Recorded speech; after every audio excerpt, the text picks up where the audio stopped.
That was cool. Pumped, Aaron? Are you pumped? That was great. That was the best intro so far. So of anything I've been on. So yeah, Oh, that well, was pretty hey, rad. thank you. All right. Yeah. Thank you, my brother. What is going on? All my horror movie maniacs out there watching, all my horror anthology fans. It's your boy, PhatSamuraiGuy, back again with another episode. That's right, hanging out in the movie dojo. Legend. That's right, filmmaker, writer, producer, director. He's done it all. That's right, the CEO and founder of Paper Street Pictures, Aaron B. Koontz. Welcome to the channel, my friend.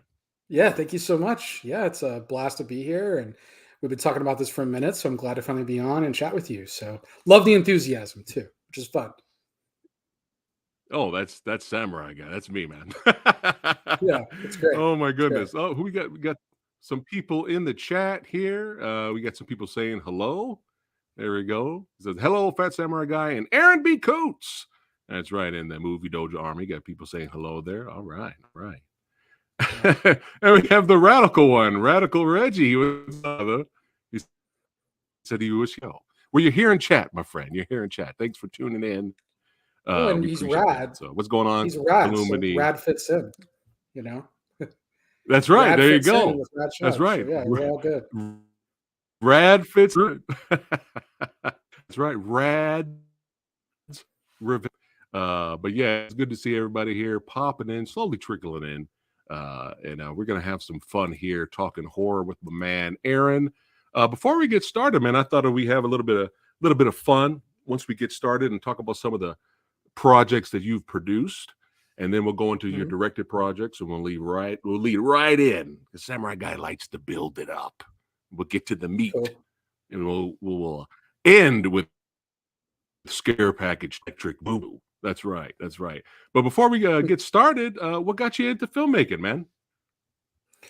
God, I mean, I think it was a book that my aunt had, or someone in my family had, that was Jaws. It had some behind the scenes photos of people making movies, and there was a picture talking about Jaws. And I saw Spielberg. I didn't know who he was at the time. I just saw this guy with a megaphone and a hat. And I was like, who's that? Like, who's that guy? And then they explained, like, oh, that's the director. Like, that's who puts all this together. And then I realized that these movies that I loved had someone like they kind of seemed like magic to me. And I guess they're still magic in many ways, right? But I just didn't think about how they're put together, you know? And I realized there could be this force that kind of like puts these out into the world. And I immediately was just kind of gravitated toward that, you know, and I've dabbled in photography. I love writing, you know, and I think I love music, and I started kind of combining some of those interests together. And, you know, film really is this like unique amalgamation of like all these different trades and all these different artistic endeavors. And so, yeah, it was always a thing. But then, you know, life happened, and you're like, you can't actually make it as a filmmaker, and you go off to school. I was going to go to medical school and all this different stuff. I worked in the game industry for a long time. I worked in tech. I did everything but pursue what I loved. And then finally, you know, it wasn't until I was in my late 20s, and I was like, you know what, I have to do something about this. And, you know, decided to get a couple friends together and start writing shit, you know. And we made our first short films, and that was a little over a decade ago. Yeah. Nice. Did it start with this movie right here? That's so funny. That's that poster. It's so that, you know, I will say that movie is probably one of the biggest influences in the Scare Package world, and like because that was where Jeremy King and I started, who plays Rad Chad. We started working together. And that's the first rendition of a Buckley. So he plays Padre Buckley, and he's got a bolo tie. And so that's where that all started. All right. And kind of evolved. Right. But no, there was another short before that called Malevolence. That's not very good. But that was, I think, my second short. You got to start somewhere. Yeah. Well, I mean, look, it's fine. I think it's good I made another short film that no one will ever see that I think is awful. And then you got to just kind of like work through stuff and like find your voice. You just experiment and try. Like, I just wanted to get my friends together, throw some blood around, you know, challenge myself to do different styles and tones. and Chupacabra became, and that's why it's the L. That's deliberate. It's that silly. Um, so the L, Chupug Right, Cabra, because right, it's about my right. pug turning into a Chupacabra, who was just my editor. The editor on Scare Package 2 is the guy who turned into the pug in that movie. Oh, really? Okay, Yeah, okay. yeah, yeah. It's I have to see this Jeremy, now. and I have to see this. it's there's like a really good killing montage that's all played to Okay. uh what is it, Mickey by Tony Basil. Her Mickey in Spanish, and it's a killing montage with that song playing. Mickey, hey Mickey, you're so fine, you blow my mind, like, Yeah, yeah, and we're yeah, like yeah. editing to the Oh, beat of that with like perfect. kills and blood and all that. Other than that, it's not Oh, that's it's not too hilarious. great, but Yeah, that was yeah, so fun though, like doing that shit was so fun. yeah, So that really kind of opened up yeah. a world for us, in the horror comedy space, what we started to do. Nice, nice. And we love our horror comedies here on the channel for sure, man. Return of the Dead, the Evil Dead 2. I mean, we love that stuff. Oh yeah. But yeah, let's talk about some projects you've produced here. Starry Eyes. Yeah, yeah, that was like my first. Man, that was a great movie. It's fantastic. Yeah, Dennis and Kevin killed it, and Travis Stevens, who's the lead producer on that, I learned a lot from him, and that was a movie that really kind of taught me. I learned a lot about how to make a low budget feature film and make it good, and like how to the Yeah, phrase yeah. put the dollars on the screen, and what we could do there. So There that you was go. kind of my first foray into that a little bit, and I was really just kind of a bystander. I was learning. I was helping in any way I could.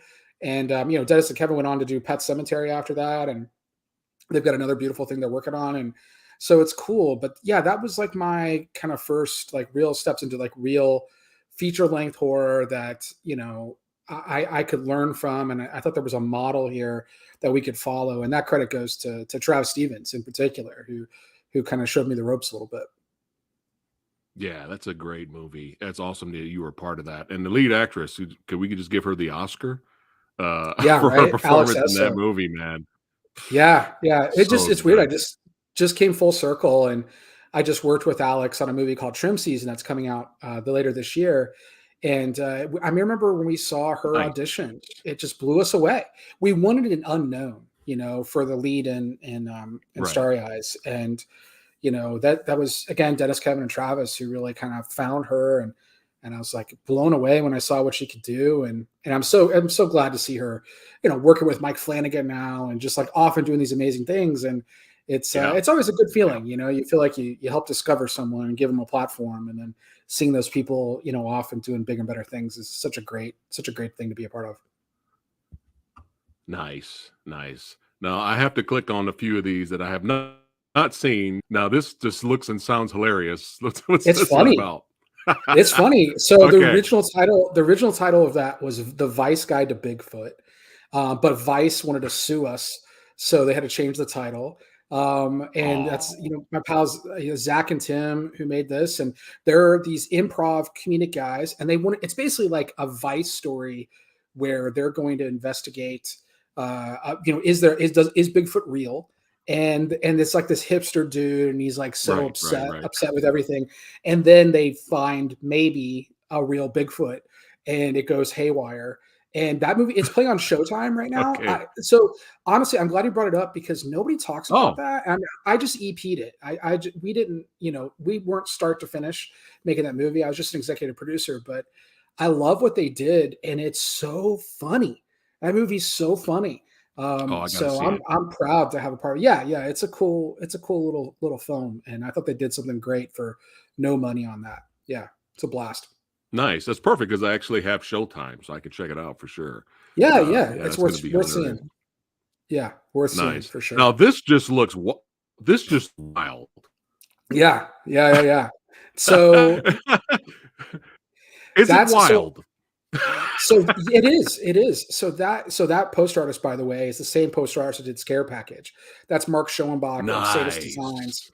and I brought him in to do this poster.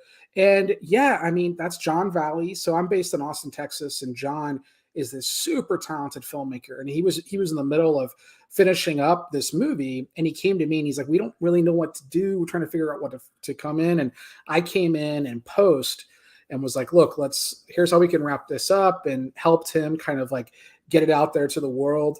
And I thought it was awesome, but it's a satirical take on what if the guy who went to shoot up Pizzagate, like it really happened, like, and went through with some of this, and the journey of like the way he got indoctrinated and all this. It's not like a QAnon film, but it is about conspiracy theories. It is about all this, but it's like grindhouse movie. Like that's the way I think of it. It's kind of like this grindhouse, like 70s art exploitation kind of thing. Nice. But that movie's All right. gnarly.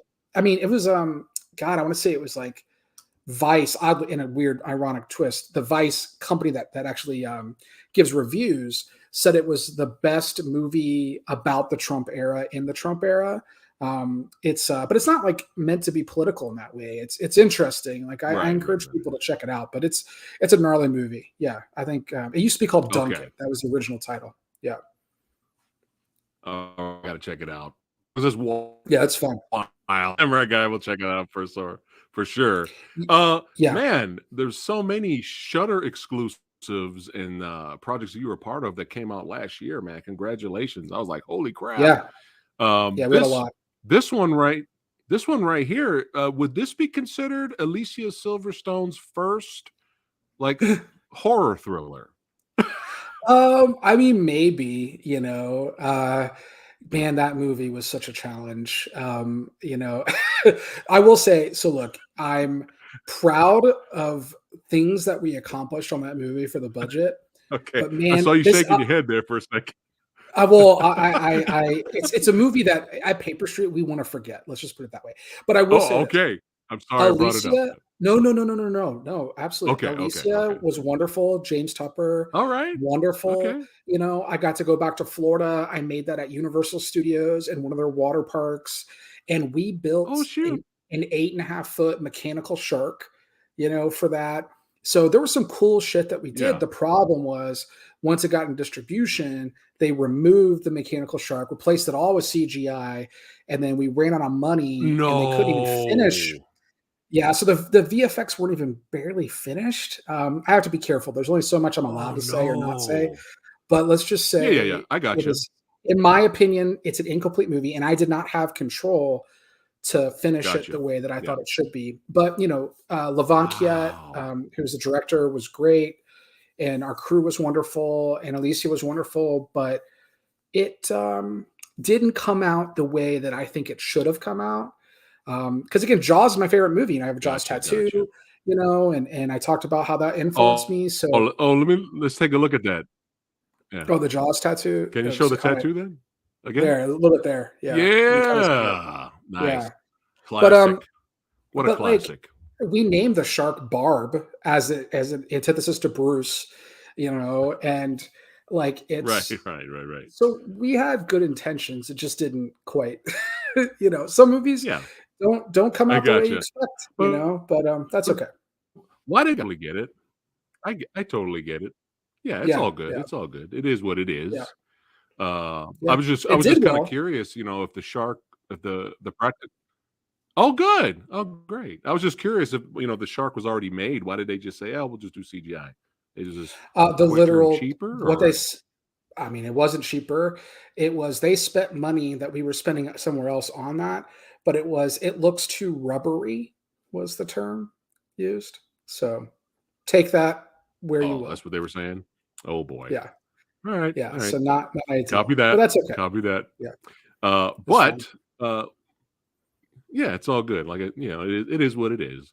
But yeah, let's look at some other projects here. Tell us about some of these that came out last year. Yeah, Revealer is fantastic. I'm so proud of what Luke Boyce and and Brett and the whole team put together to make that.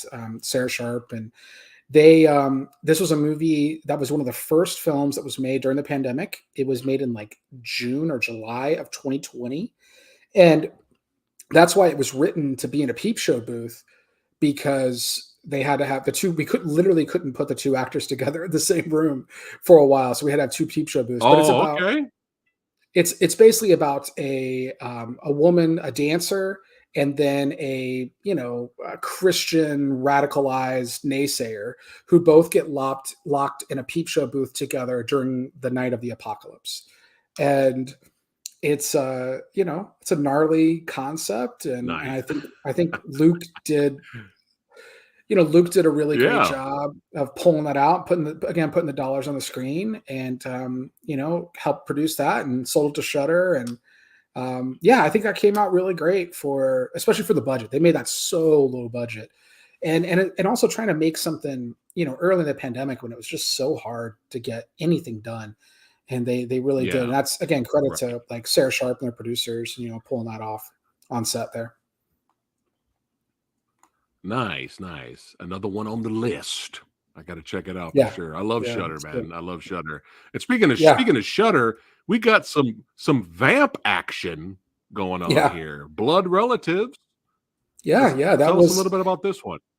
Yeah, so Noah is someone I've known for goodness, many many years. He was in my first feature. Well, we met on Starry Eyes actually. So he was in Starry Eyes. That's Okay. where we met. We became pals from there, and then he had been in everything I had done. The Pale Door, Camera Obscura, the movies I had directed, and so and then I gave him his first directorial effort, which was in Scare Package One, and he did the Mister segment in the first Scare Package.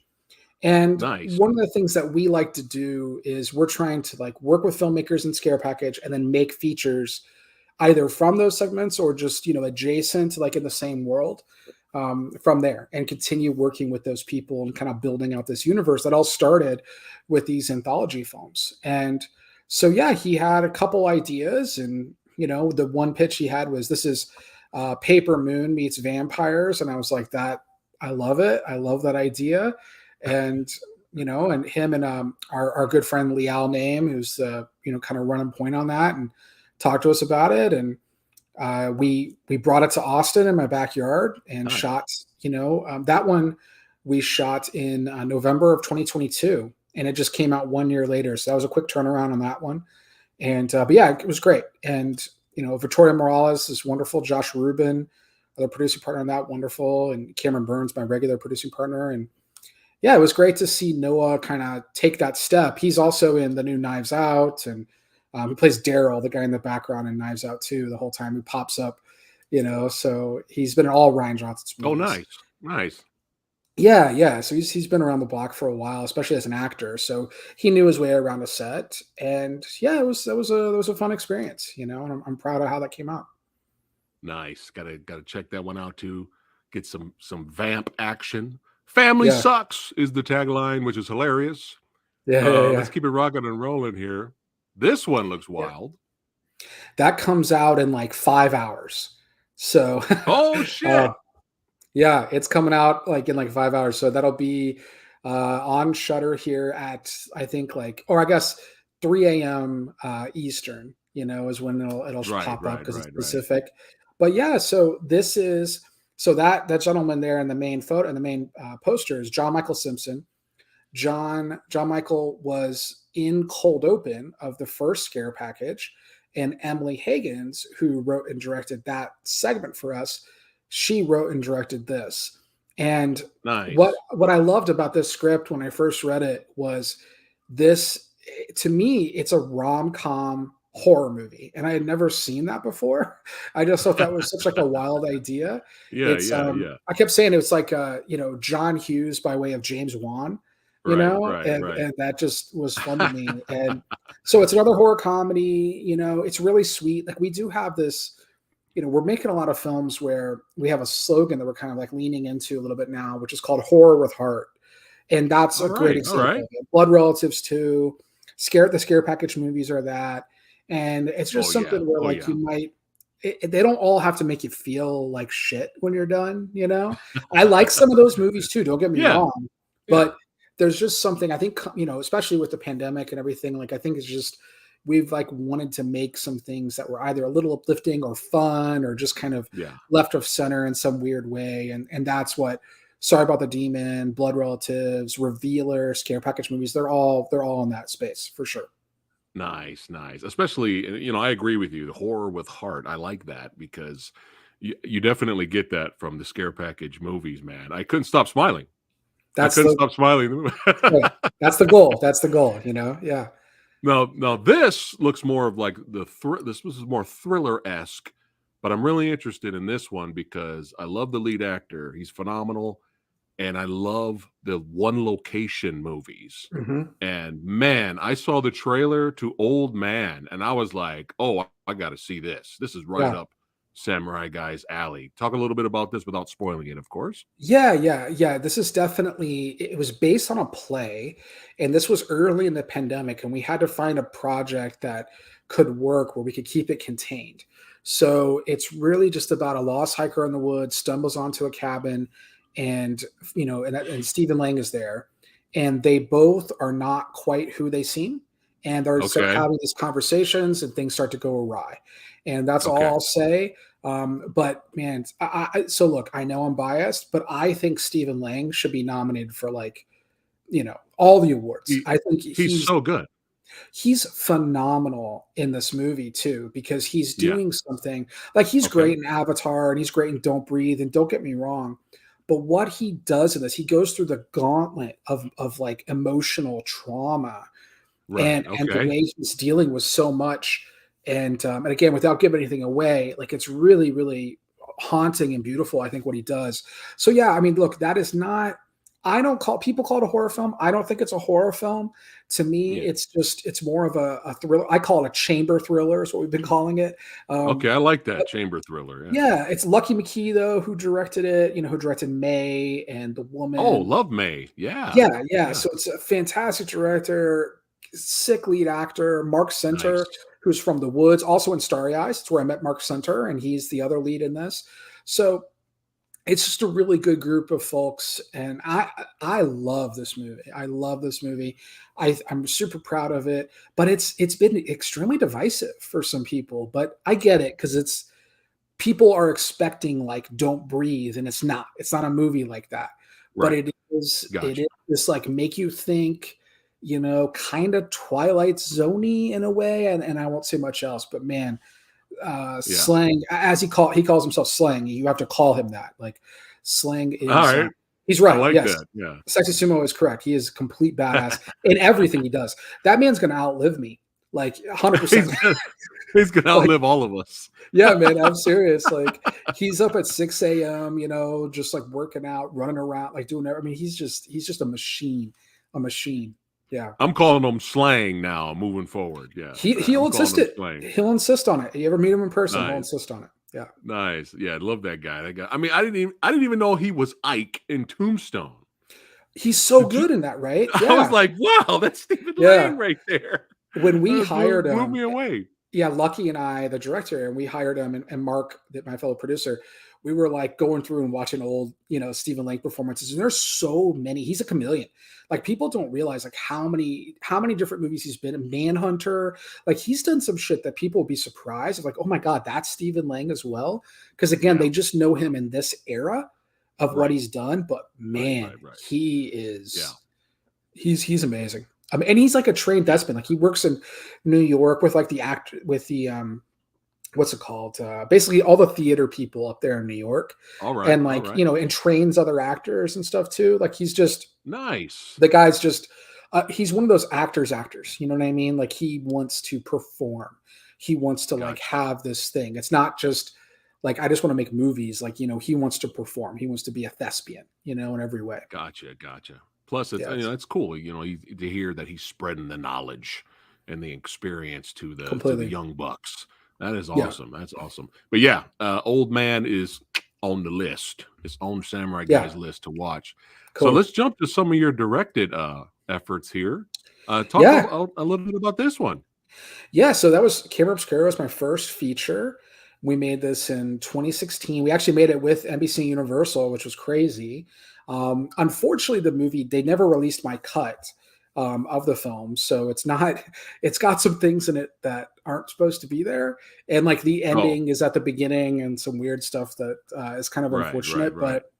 But I worked with Christopher Denham, who's from Argo. He's in the upcoming Oppenheimer. Yeah, that's a kid like in this dream sequence, like coming out of a pool, and there's some cool practical gags that we did. There's a pretty gnarly like that. There's a scene there that's Nadia Bobaleva where she's like in a bathroom and and we did this practically in a real house and real bathroom. That glass broke practically. We rigged it with magnets. Then she turns around, the tub starts pouring blood. That's all practical blood pouring in the tub, Oh, and then wow. the tub catches on fire, literal Oh, actual fire in this room, and she has to like deal with all of this in a small little bathroom. And all I right. did it All right. all practical, and so there's some stuff I'm really proud of. I wish I could have shown my version of that movie and what it could Right. have been, because Yeah. but it's interesting. Like that's a film that was a psychological thriller in every way. It's kind of like a fuck with your head, like what's real, what isn't. Yeah. As a Yeah. Yeah. photographer who has PTSD and he's like seeing dead bodies in these photos that he shoots, and he's like, are these Yeah. in the future? Are these real? What's going on? And he starts to lose his mind, and it ends in a very and this part was mine. It's a very depressing ending and kind of heartbreaking. And I watched it a lot in theaters and with people, and I was like, man, I'm kind of down, after watching this movie so many times. So Yeah. then Scare Package kind of became the palate cleanser to that movie. I was like, Gotcha. what is the opposite Gotcha. of that we could do? And that's kind of what that ended up being. But Jeremy King Nice. is in that movie too. He's another Okay. Buckley. He plays is it Thad Buckley? Like we have a different name each time, but like Yeah. Yeah. he's Yeah. another All right. Buckley with a mustache and a bolo every time. Yeah, He's so good, that guy, man. he's the That best. guy is so Yeah, good. Nice, nice, nice. I have to check that one out too. Now, this one, I definitely enjoyed this one. It's people think it's hard to make a movie, period. But people yeah. think it's easy to make a Western. It is not easy to make a Western. I've seen recent Westerns where it looks like they went to Walmart and they're just wearing like modern clothes and they just got the cowboy hat, but it's supposed to be a period piece. Yeah, It's not yeah, easy to make a Western, yet a horror Western. yeah. And I've been disappointed. I've been pleased by some. I mean, I love Bone Tomahawk and the Yeah. Borers and all that. Some of them nail it, and some of them they don't nail it. They kind of miss the mark. But I really enjoy The Pale Door, man. Oh, thank you so much. Like that's a movie that's really important to me, and it's interesting. Like even some of the critiques that are there, there's some that I think are valid, but so much of it is like either people wanted it to be more horror or more Western, Right. And I wanted it first. I wanted it to be a Western first. So Okay. the dialogue, the styling, the way people Yeah. talk and interact with each other, it's a Western through and through. Right. And I Right. think even when you look at modern Westerns, I think a lot of times people don't I don't want to say that they're not as educated on some of this, but like you get to like the Sergio Leone type westerns, the spaghetti westerns, and what was there was a style to that, and we really Yes. mimicked a lot of that style and what was there, and I'm really proud of how we pulled that off. But I also know tonally that's hard to do because we're also doing a movie that's so much of that is about my dad. There's no Segan again. So much about that is my father and my brother and like a personal story that we had and what happened with me growing up and all that. And there's Bill Sage, legend. Bill Sage is in everything. But it was a movie that I had to make. It was just this thing that I just had to make. And I mean, we turned a church practically upside down. I That was made. insane. Yeah, thank you. Like, Like that how did was. you pull that off? So we literally built that. So that church was built Okay. all from scratch. All the way through. And what we did is we built it so that we could mount things to the ceiling, and we took all the pews and everything and mounted it. And then I positioned. We had windows, and the thing about windows is if you just put the treatments upside down on a window and you look Yeah. at it, it looks like you're upside down, right? So we Okay. had all Okay. these tricks of it, but it's all practical. So that was practically done. And then we just took a motion sensor camera and we actually, we did a full rotating camera to disorient the audience to start where it looks upside down, but we're actually starting upside down. And then we go right side up. And yeah, That was amazing. I'm really proud of that. And then, yeah, I made Stan Shaw from the Monster Squad, vomit out a Dude, black crow and shit. I mean, I That's know. cool. I Yeah. mean, two veteran actors right here. You know, Yeah. I enjoyed um uh what you call from the Innkeepers. You Pat Healy. know, I Yeah. didn't. Yeah, Pat Yeah. Healy. Thank you, Pat Healy. Yeah. Yeah. He was good in the Innkeepers. Yeah, He's great in everything, man. Cheap yeah, Thrills. He shows up all the time in movies. Constant. I mean, he's in yeah. the new that new Showtime series with Michael Shannon. He's in that show too, and he's always popping up. And Pat is, one of those guys. Again, I knew him from Starry Eyes, so that's another Right. one he played. He played the overzealous manager in that movie. So I kept touch with these people, and I'm like, how do we leverage this? And how can we work together again? And then Nice. Stan Shaw is just someone I've known since I was a kid. Not person I've known of since I was a kid that I wanted to Right. work Right. with. Right. And it was like, how do I get someone to kind of come in here and with this presence that had to be able to deliver this Yeah. like speech, and what's there. And I get that it's like a movie that's like really fast and then it slows it way down and then goes fast and slows it way down can Yeah. like disorient some people. But that's what I wanted to do, and that's the movie Right. I wanted to make. And I'm super proud of it. I Well, love I what we enjoyed pulled it, off. my friend. I enjoyed it, my Thank friend. you. Yeah, it Especially, was. and huge shout out to the stunt women and the stunt team Yeah, in this. I mean, man, they were badasses, man. yeah. Jen Rader and them. Like it is amazing. What I mean, we're throwing people, literally pulling them through doors, throwing them off balconies, throwing them down flights of stairs. And they're doing this after being in head to toe makeup to look like burnt, charred witches Yeah. for 4 to 5 hours.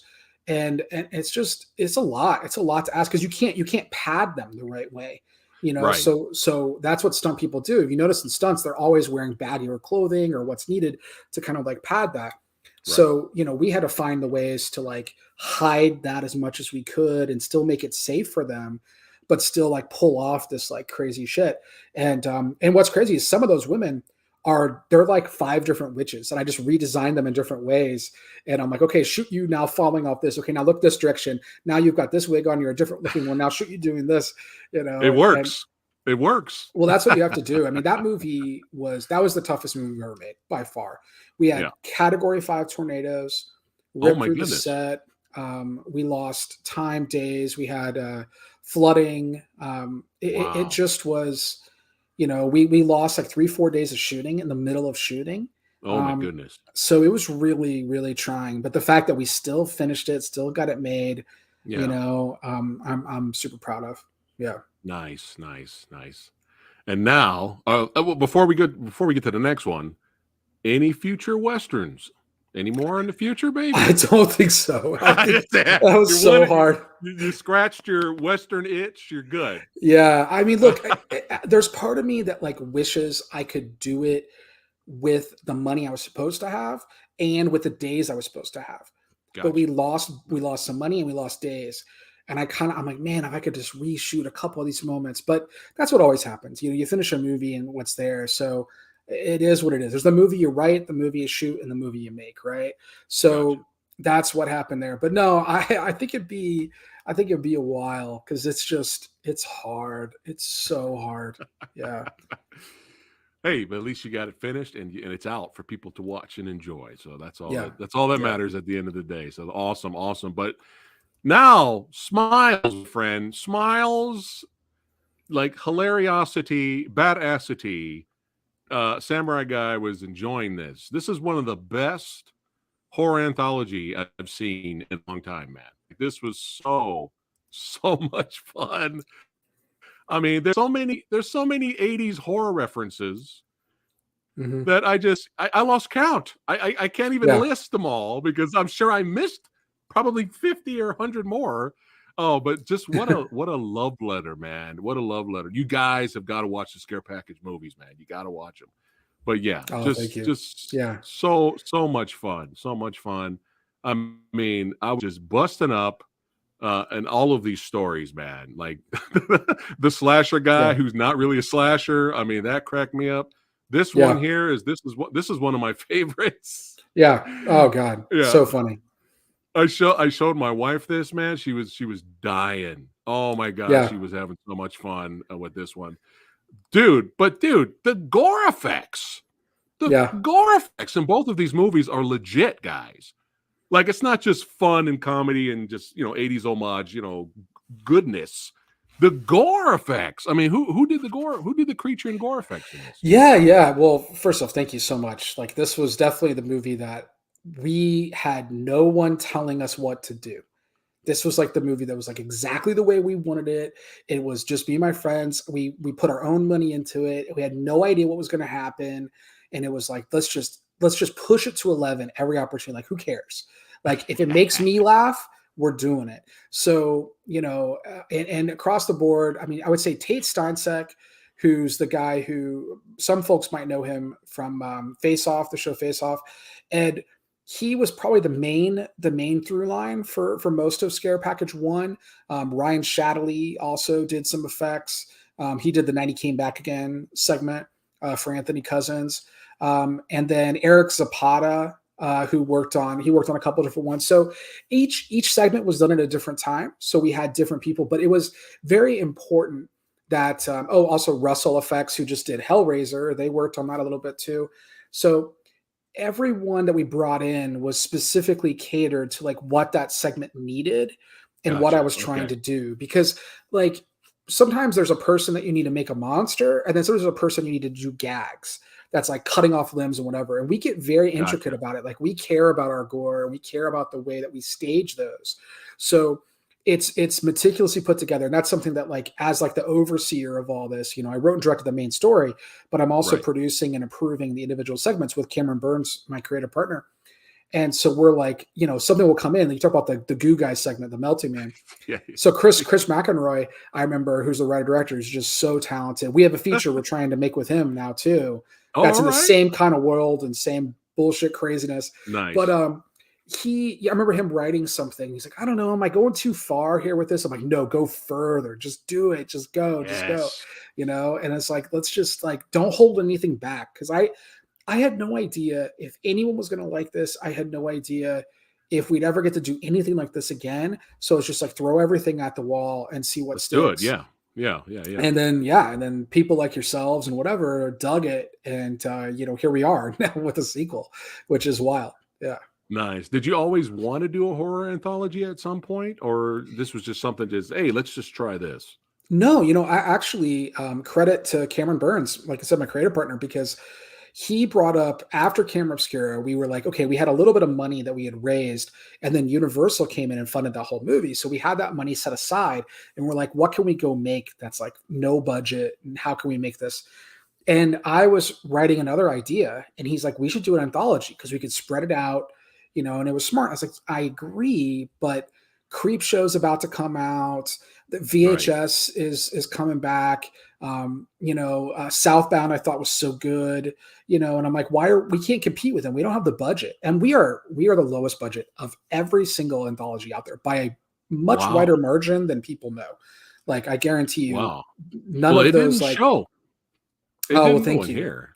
Well, we try to put the dollars on the screen, that's the motto. There you So go. There you again, go. but yeah, like compared to like VHS and compared to even more Trick Right. Collection, all that, and these are all my friends' films. I'm not they're wonderful, and I love these movies, but we're like a fifth of Gotcha. some of their Wow. budgets and stuff. Yeah, so Wow. Wow.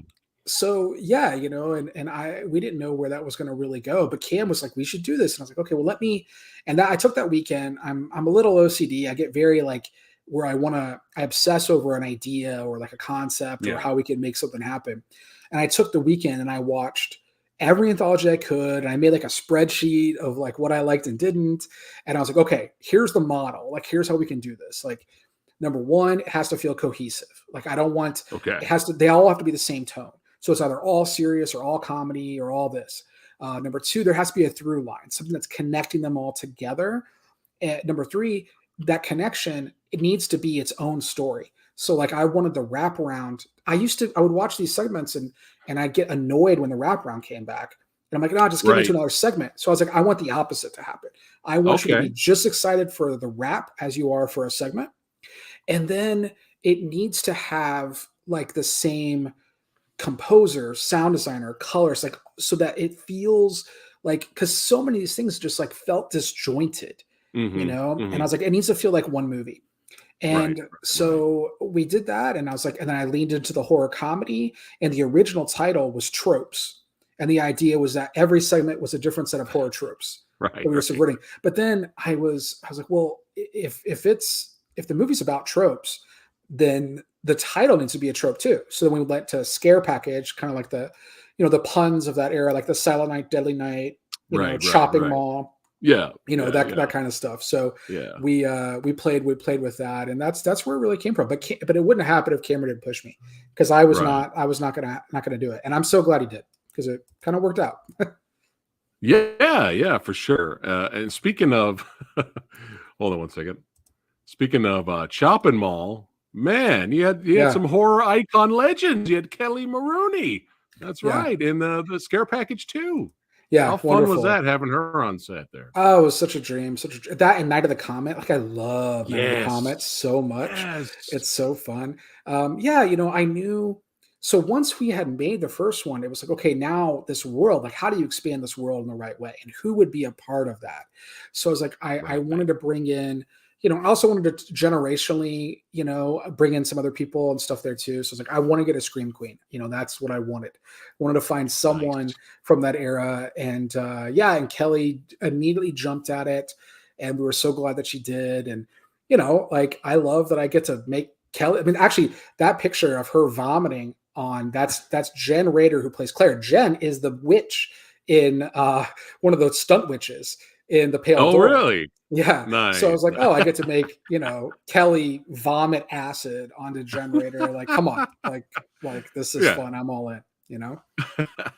And that's what's all about. And speaking of fun, was this the melting man here? This segment was this did this one become one of the fan favorites? Is that why you brought the actor back It in the it sequel did. It did. as a Yeah. I as like mean, a celebrity?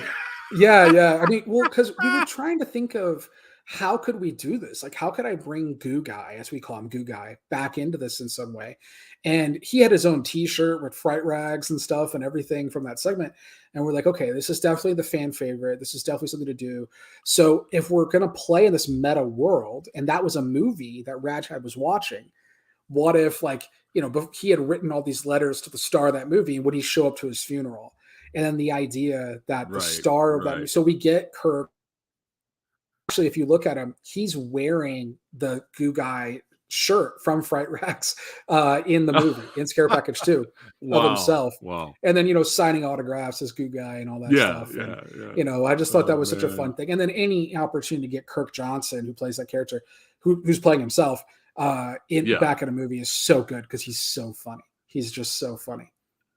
Yeah, he's great, man. And Yeah. so, and some of the segments were so entertaining that I would watch them as their own movies, Yeah. like especially this one with the character of Davey and the slasher that just wouldn't not die. It's hilarious, man. But yeah, I Yeah. was enjoying it, and I love how you brought it back in the second one, and I love how you put in that line that that our antagonist says that's sequels are the lifeblood of the horror genre. Or, I like Yeah. that Yeah. Yeah. because it's kind of true. We keep coming It back, is. but Well, yeah, and also, if you yeah, think about it, right? Like, when I was a kid growing up, the first Friday the 13th I saw was not Friday the 13th Part 1. You know what I mean? Like, I saw, like, Part 4 or Part 6. I think, like, we're hmm not, the era, at least I'm from, like, a lot of us, we were young in the 80s, and we're not watching these movies when they first come out. We're finding them later, and we're trading VHSs with friends. So you're coming in to horror sequels. That's your introduction to a lot of these franchises for me. So it's like, that is what invigorated them. And look, there's no Jason in Friday the 13th Part 1 anyway. You know yeah, what I mean? So, like, right, that's where it really does become something. And the lifeblood of that series 100% comes from there.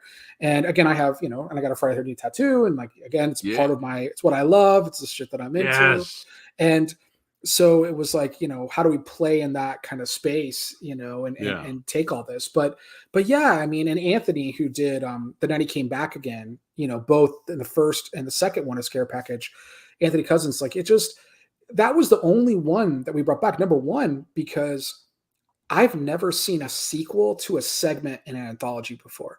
So Me neither. then that meant I had Yeah. to do it, so that excites Yeah. me when I haven't seen something. So we came back and did that, and then that's Chelsea Grant, who plays Daisy, is just wonderful. I love the it's so like Wile E. Coyote, and like the way she emits the smoke and stuff on her face is just so great.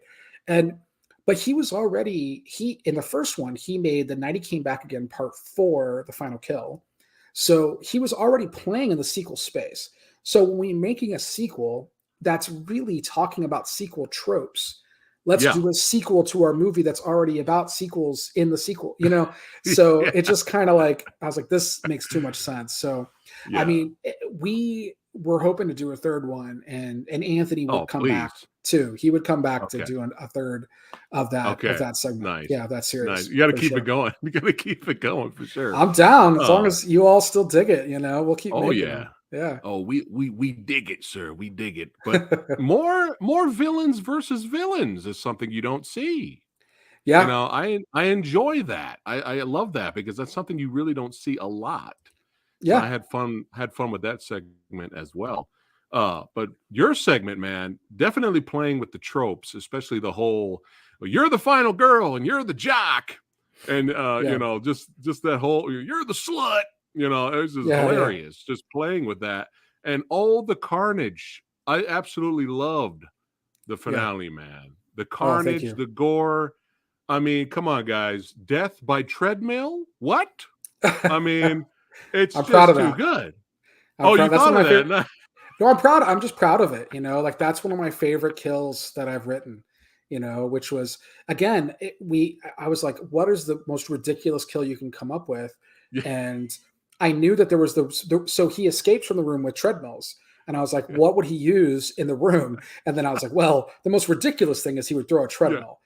And all my yeah. It producing was. Oh my partners, god. they're just like, well, you can't throw a treadmill. That's not going to work. And I'm like, well, I'm going to make it work then. So we built a That's wall. right. That's a Yeah, real treadmill, that we stuck at a wall and everything. And yeah, I'm glad we yeah. made that work because I'm super proud of it. Yeah. Nice. Yeah. I loved all the gore, all the carnage, the music. I mean, just man, the cinematography, the way you directed this. It's. I mean, look at this, guys. Everybody watching right now. I mean, this is great. I just love it, man. And I did Yeah. not expect the slasher to be Dustin Rhodes, man. Gold Dust. I was like, what? Yeah. How cool was it working with him?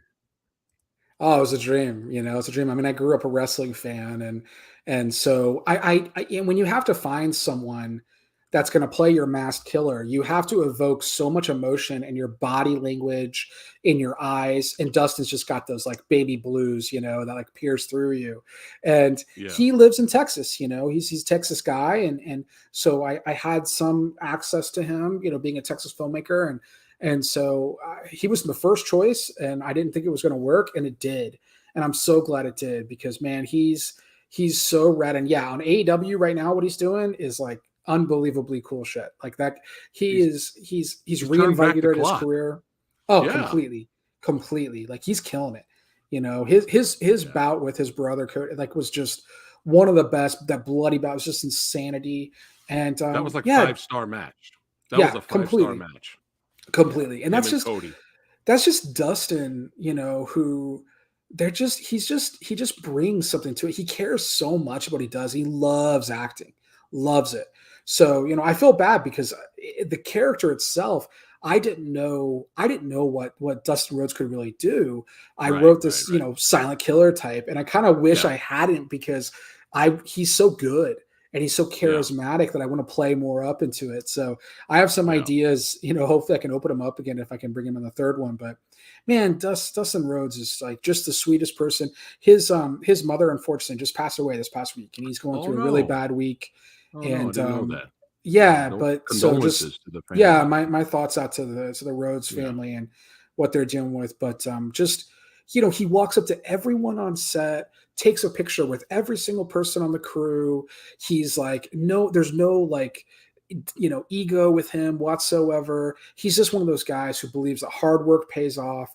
He inspires you, and I look up to him, man. I think he's just a wonderful human that I hope more people get to know and experience in this new phase in his career as he eventually Yeah. moves out of wrestling.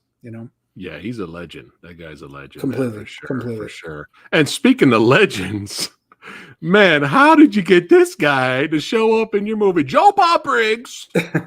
Oh my goodness, man. I was busting up when he just came in out of nowhere. Loved Yeah, it. yeah. Well, I knew it had to be out of nowhere. It needed to be, but I will say it's interesting. When I cast Joe Bob, I wrote him into the script. There was no Shutter resurgence. He hadn't come back yet. Like none of that stuff had happened.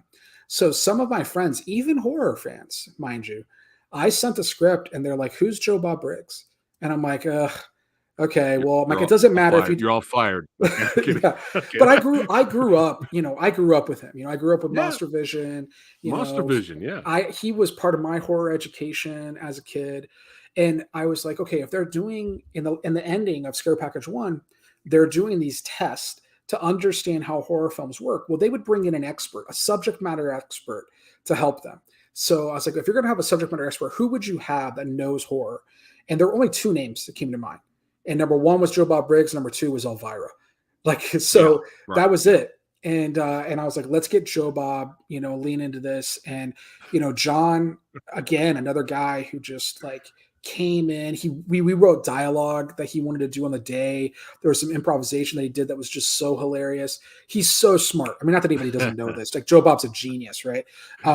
And the way Right. John Right. has shit figured out on a level. I love when people like the people that critique him at times that just have no clue who they're talking to. They have no idea how smart John Bloom is. They have no idea. They just do not get it. Yeah. This guy's pure Right. genius and he's playing a character at times, but even that character is just, to me, it's everything that I love about horror because it's like telling you that you fit in, you're part of this bigger world. The idea of the mutant family and all that just like touches my heart because I didn't feel like I fit in as a kid, and I loved this shit and I didn't know who else was like me and all that. And I felt like I had that, with Joe Bob. So to get to bring him in and do that, and then tease him here in the second That's one so, too, and is just yeah. so You're a great. moron. Yeah. He's Yeah. hilarious. That's him. That Just was messing with improvised. That was improvised by him. Yeah. Yeah. Well, he ran it by Oh me man. and we did a few takes Yeah. and I was like, I love it. Do it. Do it. Yeah. Yeah. Nice. I Yeah. had the writers, the Gear Brothers. I had the writers of the film, The Retaliators, that Mm-hmm. came out last year, and I had them on the channel a couple of times, and we just love talking films, and we both they they sent me the episode, Joe Bob Briggs episode, where he was talking. I think it was Howling 7. Hmm. I think it was Howling 7. I don't remember, but it's notoriously bad. I think Joe Bob gave it 0 stars. Like it was like just so bad. And I watched his episode when I was laughing hysterically. And then me and the Gear Brothers, we had to talk about it. We reviewed it here on the channel, which we had a lot of fun, just was rolling. Yeah. But yeah, that's so awesome. You got a chance to have them on in your projects, man, for sure. Now, how did you pull this shot off? Oh The yeah, flying axe. that was fun. So you actually rig it to the actual dolly itself. So you take Okay. an arm. So you have the dolly that's on track. So you can push it really, really fast. And then you take an arm, a metal arm that you stick out, and then you rig the axe there. And then you have that as your focal point. And then Oh, you pull back as fast as you can. And then you ramp the footage. And it just kind of like speeds up and zooms into you, okay. which was a blast, Yeah. I love but stuff like that. oh, that whole sequence in the hallway there, I'm really proud of because we have him walk out, and then we have that axe that hits a gentleman, and then we flip around and we're upside down. We flip back up, and actually, me doing that flip shot that reveals the impaler when they're running with that DP, that was what gave us the idea in the pale door on how we would flip and go upside down and stuff. So like, Ah, you have a little thing you test out in one movie, and then you kind of take it a little right. further in another movie, Yeah. and all Yeah, for that. sure. But yeah, Yeah. it was a blast. It was a blast. So it was a no-brainer to do another one. You were like, we got to do it. I Or mean, did you want to I do a series of horror anthologies? well, as soon as I realized that I never thought this was going to happen. Truly, like we did not think this was going to happen, and Shutter was like, look, this is doing really well. Like this is Nice. really blowing up, and I was like, oh my God. Okay. Well, then we have to do this, right? We got to keep it because it was so much fun. It was Yeah. this thing. And And I was like, look, if we do it, and Shudder at the time, I'll be honest, they tried to buy the rights to the whole Scare Package franchise. And I said, no, I'm not going to sell that. Even though I don't know them say that's worth a ton of money, I just didn't want to do that. Like I was like, I want to make Gotcha. sure we're making this our way, and we're going to be as silly and as ridiculous as we want, and no one's Yeah. going to Yeah. tell us no. And they There were you go. like, they just let us do it. They're like, go do your thing. You have free reign. We had a few notes, but they were great notes, and we could choose to take them or not. And so it was very different than the first film, because the first film was like, scrape together a few extra thousand to blow a car up, Right. scrape Right. together Right. like all these little things that we couldn't figure out, and we're just desperately trying to find money for. And Yeah. this was, all funded by Shudder, and we were off and running. Oh, wow. So yeah, we got to go and, definitely had more money. It still wasn't a lot, still a lot less than any of these other anthologies, but was more than what we had before. And so gave us this freedom to do and just Nice. go wilder with it, go crazier with it. Yeah. Nice. Oh, well, you went crazier with it, and I loved it. But man, it premiered at Fright Fest, I see here. Yeah, we were, that's an IMAX screen in London was our That world is premiere. insane. That's Yeah, insane. yeah, That was my it next was question. nuts. Holy shit, that screen is huge, though. That makes sense. Yeah, it was nuts. It was nuts, and what an honor to play with the Fright Fest. It's Yeah. a legendary Congratulations. festival. Thank you, thank Yeah. you. It was great to be out there and do this, and yeah, And we played. Neil Marshall was there too. I mean, a lot of legends were there, I see. Yeah, Neil and I were actually mentors for this New Blood contest for people who are developing scripts and working their way up in the industry. And Neil and I got to be friendly and be pals. And Neil and I sat next to each other to watch Barbarian together when we were there. Yeah. The premiere of Barbarian was at Fright Fest Was as well. was Neil there promoting The Lair He as well, was. or he? Yep, Okay, he was. that's on the list. I still need to watch that, by the way. Yeah, it's good, man. Nice. God, he's such a master of gore. I mean, Dog Soldiers and The Descent are just two of my favorite movies. They're just so rad. Favorite And werewolf movie right there.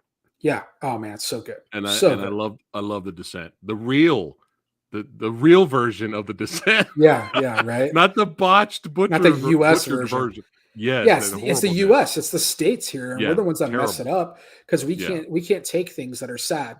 yeah, It's like there's got to be something that's there. So it's like that ending is so heartbreaking when that cupcake yeah. and that becomes, it's just so heartbreaking. But it stays with you. It gives you an Yeah. emotion, and Oh, it's that's what great. you I'd rather have that. Even if it's sad, I'd rather Yeah. have that than a confusing ending where you're going like, "What the fuck just happened?" Yeah. And then they sequel that. I'm I like, know. "What are you doing?" But, Yeah, so they follow that's her leaving the thing. Yeah. Look, I'm when it talks about like, sad horror and stuff like that, like yeah. that's an epitome of like just well-made, scary as shit, hyper tense horror, and Yep. I hope one day I'll have a budget like that. Yeah. For what he I'm was able sure. to he built Yeah, he I'm built sure. all of those things, it's just so Wow. special, like all of the cave systems and everything. Really? Yeah, it was all Oh my built. It's god. all on stage, and it's just so gnarly what it was able to do Wow. with so much of Yeah, that. it's But one of the best creature features ever made, yeah, period. completely, Uh, but yeah, back completely. to Scare Package 2, man. Oh man, now it's just the funeral and everything. It's a setup. It's a Yeah, setup. Oh my yeah, goodness. The actor on the far left in the red shirt, he's been in a lot of things recently. yeah. Graham Skipper. Yeah, he was just in The Yes, I just Leech. watched. Yeah, I enjoyed that. That was The Leech was fun. He had a little bit role in Christmas, Bloody Christmas, which was Yep, fun. yep. Yeah, But he's in yeah, all Joe how was the Bigos' work? stuff. Yeah, Okay, are you going to yeah. have So them into some future projects? yeah, oh yeah. Graham was so much fun playing Dwight. Like I think I first saw him in, I think it was almost human, and then in Beyond the Gates with Yeah, with Chase Williamson, who's in the first Care Package, and yeah, as well, and they were there together playing, I think, that's a good brothers. movie. Yeah, Yeah, it's fun. yeah, It's a lot of fun, and I yeah. think It's a that there's fun one. something great there. And so I always wanted to work with Graham, and then he actually moved to the Austin area during the pandemic. So I was like, "Oh my God, you're in town, dude! Yeah, This is like a sign. We gotta finally work together." And then plus, it's like, who am I gonna get that's gonna show up and I'm gonna skin them alive, and they're gonna remain a skinned person the rest of this movie.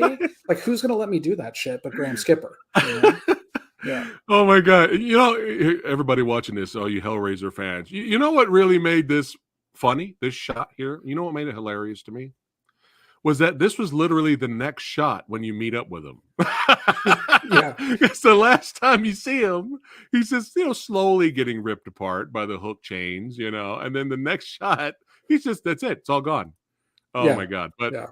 but the with the impaler grabbing him and he's just slipping out of it. He can't Yeah. grab Yeah. him. And he's I love running that. away, flipping him. Yeah. That Oh was my the God, I first was GIF I dying. made when we were in post, and I just made a GIF of that. I had so much fun with that Yeah. little sequence where he's like Yeah. Oh my slippery and God. that Paler can't grab him and he runs away flipping him off. I just made a GIF of that. I sent it to Graham and I sent it to Yeah. Dustin. And I was Yeah. like, guys, this movie's gonna work. This movie's gonna work. That was when I knew it. Yeah. Oh my goodness. Yeah, yeah. I was rolling at that. And of course, Byron here, he was really in his element, having a blast. He's the funniest. So no doubt, Byron Brown, who plays Sam, is the funniest person I've ever met. He's a local Austin improv actor, and that guy, he improved a ton of lines on the first scare package, and he was just supposed to be the small part, just the guy showing up at the video store in a couple moments. And I kept bringing him back and kept like building out his character because Byron as Sam was so funny. So then when and when we're making a sequel to this, like the easy answer was just go back to the video store and put tapes in, right? We could do that forever. I could do a Yeah. prequel. I could do any timeline I Yeah. wanted with this. Sky's the limit. Yeah. Yeah. But I was like, but if that's the easy answer, I shouldn't do it. And I was like, well, who could be this person who maybe, because I was growing frustrated at the time when people were like, oh, this is a B movie or elevated horror. And I was like, there's no elevated drama. There's no elevated comedy. Like, what the hell are you talking about? So I would get annoyed at those phrases. Me too. And I was like, well, what would happen? What if somebody took that way too far? And that became Sam to me because he was already kind of cryptic and creepy in the first movie. Yeah. So we leaned into it and he just, he was cracking us up. Like it was in the first movie. In the first movie, he's trying to get a job at the video store, and then Jamie's character's looking at him. He's like, "Why would you hire me?" And Jamie's character's like, "Well, nobody likes you, man. Just look at your face." I just want to punch it. I just want to punch it.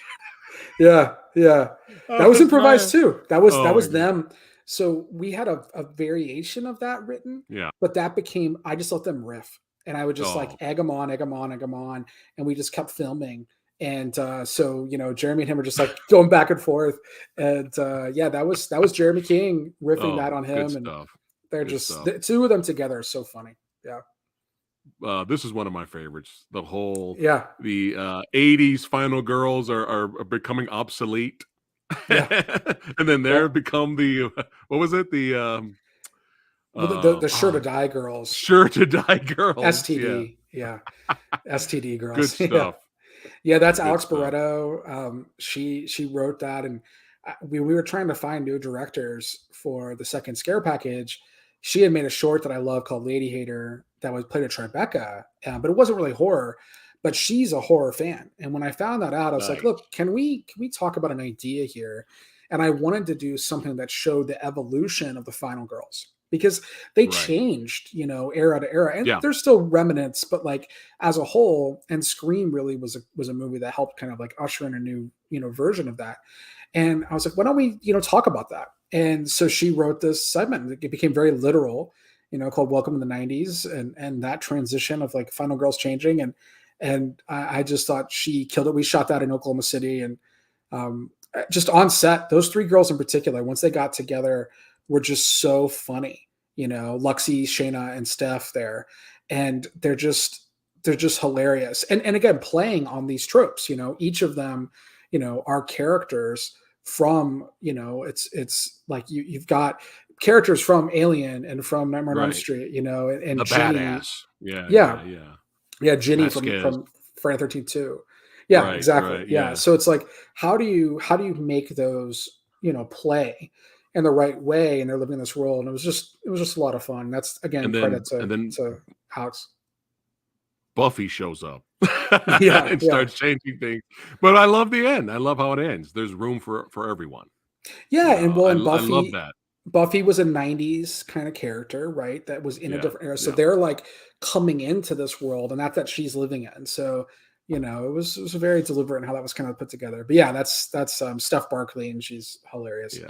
Yeah. But yeah, keep this going here. This Yeah, yeah. segment. You keep it going. This is just great. So yeah, again, Anthony coming back, right? Again, we had to make a sequel to this. And I thought it was so fun to kind of play with those tropes of like because there's tropes in the horror sequels. This idea Yeah, of like four is the final kill, then five is probably some kind of new beginning, maybe Daisy and them aren't even in it, or the killer's not even in it. And then six is like the reimagination, the Tommy McLaughlin, Jason Lives stuff, and what's there, and yeah, how do you yeah, how do you yeah. how do you take it in a different level?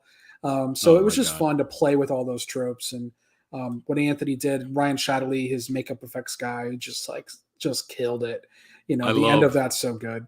Yeah, I love the beginning though, where you had the Jason Lives intro, the James Bond type intro. Oh yeah, yeah, So yeah, instead of Jason, it's Chad walking by. yeah, yeah, yeah. That was fun That to was do. that was Yeah, hilarious. I always loved that intro, and Yeah, I don't think I had even watched the James Bond movies at the time when I was a kid to even realize that that was riffing on James right, Bond. right, But it right, just right. became I was like, well, how do we show that this movie is like a different thing? In the first Yeah. scare package, the time where I want horror fans to know they're in like a safe space, like I got Mhm. your back, like you're gonna have fun with this, like buckle up kind of shit. And Yeah, the first scare package, I think that really happens when you see the Freddy top come down and you're like, okay, like these people kind of get it. And here I want it to be the title card, yeah, where Chad comes out and it's got to have energy, and that whole thing. And right. Yeah, yeah. yeah, Cuervo's That was good. score, my composer, Alex Cuervo, is so amazing. And he just brought this like really fun cover, metal riff to it. And it's just a blast. Oh yeah, soundtrack to both movies is great. But Yeah. this segment here, I love how you show they show the love for Reanimator and The Fly. That was hilarious. Yeah, that was one that actually Cameron and I wrote as well, which is why it more seamlessly integrates into the rest of the movie. But yeah, I always thought there was a funny trope to kids who are doing all this crazy shit and the parents have no idea like what's going Yeah. on. And that was something that happened a lot, in the '80s and '90s and like Yeah. Goonies and It and all this. So this became a fun thing to kind of play with. And I was like, well, how do we what if there was this reanimator pet cemetery style thing with Yeah. the It kids, and or the Goonies kids. It's kind of both. They're both tropes of Yeah. the same Yeah. thing. Yeah. And that became a blast. But yeah, and then Rachel Wiggins, she was someone I met actually at the world premiere of the first Scare Package. She was there in Spain where we premiered that movie, and we got to know each other. And then I hired her to direct it because I just thought she could take. She's Australian, and I was like, look, just shoot it in Australia. Let's like lean into the Aussie aspects of this and Yeah. make it have a different flavor to it, and give us a little more broader, kind of like comedic appeal, beyond just what we're doing here in the States. So, and she killed it. I'm so proud of what Rachel did escalating that segment. Yeah, it was hilarious, and you're right. The mother in that short, the mother was like totally clueless of what's going on downstairs. Yeah, yeah, It yeah. was Well, hilarious. and did you notice the other mom that plays the Karen type mom, who's like, they have to get her home by 7, and Yeah, she's yeah. there. That's Barbara Bingham from Friday 13th Part 8. So Oh, no shit. yeah, so it's like, okay, well, this Wow. is fun. So then we named the kid Jason, so that Yeah, as a yeah, yeah. tie-in. Again, Oh, just nice, nice. we have hidden references that I don't think anyone will ever get. Like I was proud of just putting, myself for a while there, but then I'm like, you know what? I'm pretty sure I missed like the one you just mentioned. I'm pretty sure I missed yeah, like 50 or 60 of them. But hey, that's fine. that Yeah, it just makes these movies have rewatchability, man. that's the That's hope. all that that's the Well, point. and I will say, I mean, I guess I can just tell you, I don't mind, but on the Blu-ray coming out, we're doing. Mm. So if you remember VH1 had like the pop-up video type thing Yeah, back yeah. in the day, Pop-up video. Yeah. yeah, we're doing that, I'm but with old. me too. We're doing that, but it's with all the horror references. So you'll watch the movie, Oh, and then it'll pop up and perfect. tell you all the things that we're talking about. And I think that'll be Oh, a fun way to watch the movie, for yeah. people as they get along. Yeah, Oh, that's awesome. That's awesome. it'll be fun. I gotta ask, are you gonna be selling some Chad puppets, man? Some Uh, Chad saw puppets. I mean, let's see here. I think I have this one right here with me. Yeah. Oh, hold on. Let me blow you up. Hold on. Let me blow you up. Hold on. That way everybody can see it clearly. Yeah, Yes. yeah. So yeah, we had this actually. Tate Steinseck made this one, although this is getting a little messed up here, but because he's not really made it. But yeah, the guy who he worked on again the first Scare Package, and then he did the Puppet Master, the new Puppet Master reboot. And I was like, look, Yeah. I want a Chad, animatronic, even the Bolo, and everything. Yeah. Yeah. I want a Yeah. Chad animatronic, puppet here, that's Saw style, and he made this thing. So it cost too much money, so I had to pay for it myself. So now I get to keep it.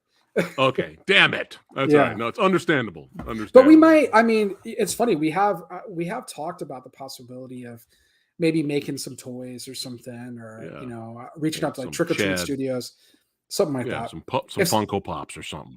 if somebody wants to make a toy, let me know. I own all the rights. I could license it for nothing. I don't care. I just want to make them. Yeah, yeah, but the Chad puppet, Saw puppet was cracking me up, man. Just Yeah. fucking shit up late, not on cue to terrorize people, and just making sounds during the villain monologue. Oh my Yeah. god, it was hilarious stuff, man, Well, and that's for sure. me. That's all I'm voicing the puppet. And Oh so no. yeah. Yeah. Oh, that's hilarious. Was it let's see, we got some chat here. They love movies like this. I'm interested. There you go. Nice. Got chat chiming Cool. in there. Cool. But yeah, that's hilarious that you voiced the puppet.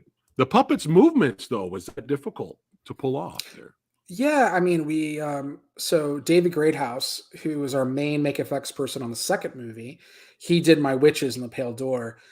Him and Nate Bright, they were able to kind of, we just had green rods and had to kind of attach it at different points. So it was a little tricky, but we made it work. Yeah, And then yeah, but the actual tricycle and everything was animatronic and remote controlled. So we're not remote, sorry, it was on a loop. So we were able to start that and just let it roll out and do its thing. So that was nice.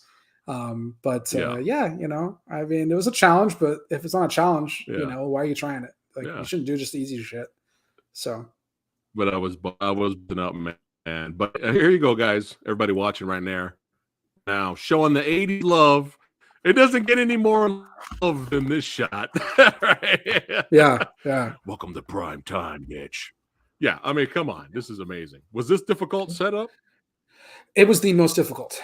That was the most difficult setup in the film because we never so we built a TV frame and then had a plastic screen, and then he's standing there, and we've got green screen. He's wearing green pants or blue pants, excuse me, because the Yeah. wall's got a little green in it. And then to get like I even have syringes on the fingers and stuff, and like the makeup was kind of melting off his face. And if you watch the close-ups, it is kind of like falling off and stuff. His glasses are getting foggy. I mean, it was so hard to do, but we really did make a rubber thing with a slit hole that he pushes his head through. Yeah, at the Oh top. So like wow. that's all practical. He's really pushing his head through that thing. And we could only do it like I think twice total. But the craziest part of all this was because of how long it took to kind of like shoot all these elements to make this even work, all of the actors that are in the room when this is happening are not there at the same time. So like I'm on set. We're doing like the part with like the bees and stuff and everything and Yeah. the Wicker Man Yeah. Yeah. mask. So I'm over there directing. Then when we have to move a lighting setup or whatever, then I run right to the next room and I'm in here and I'm helping them set this up and getting this ready and Wow. approving things. And then I run Yeah. back. So I'm like going back and forth.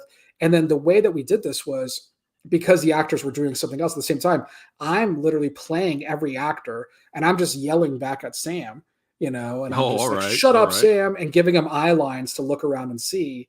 And then when we finished for the day, then we couldn't get him back through that makeup again. So then I'm over there playing the TV and then I'm talking to the actors the other way, and then we cut those two together. So Wow. it was It was definitely tricky. seamless. Yeah. I mean, it was hard. It was hard. Yeah. Credit to Yeah. my editor, Alex Uding, who edited this. He really Nice. found the way to kind of make that work. Yeah, it was not easy. Yeah, not easy. Nice. But yeah, man, the movie was a lot of fun. I can't wait for Scare Package 5. That's right.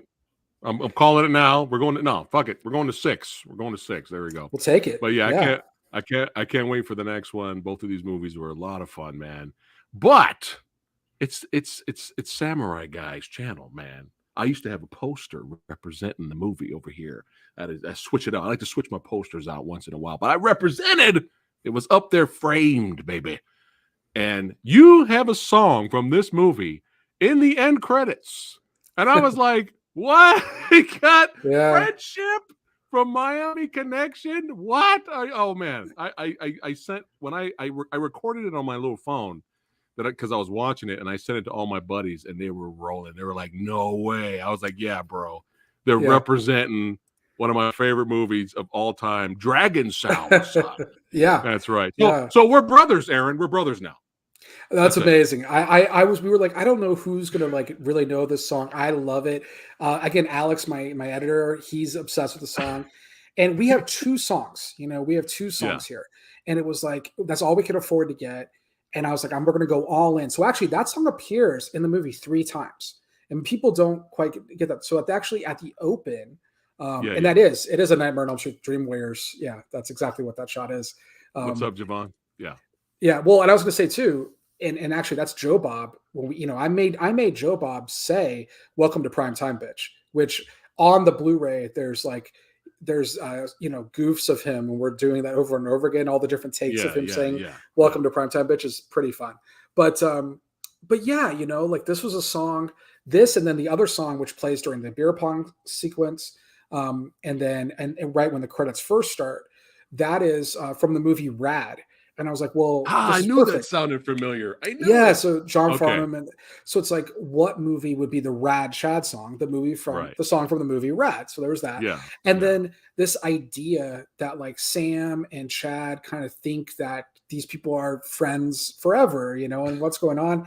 And so we put it in, and I was like, oh my God, we gotta find a way. And thankfully I had a friend and a favor, and we were able to pull that off. But the song, the opening, actually, that sequence where it goes into the Jason Lives, eyeball title card. Yeah. If you listen to it, that's a cover of Friends Forever. Oh, that's a cover of that song of Forever.